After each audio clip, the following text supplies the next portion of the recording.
Hi guys, today we will talk about how to fix or how to solve the problem of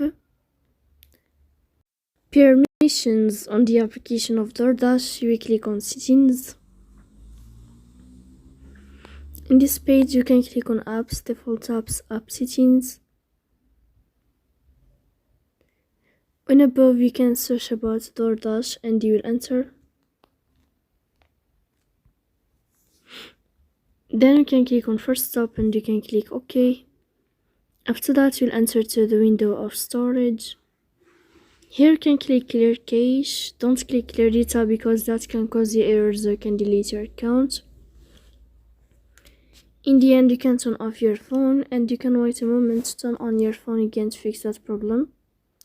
So please don't forget to support us by like and subscribe. See you next time in another video and thank you for your attention.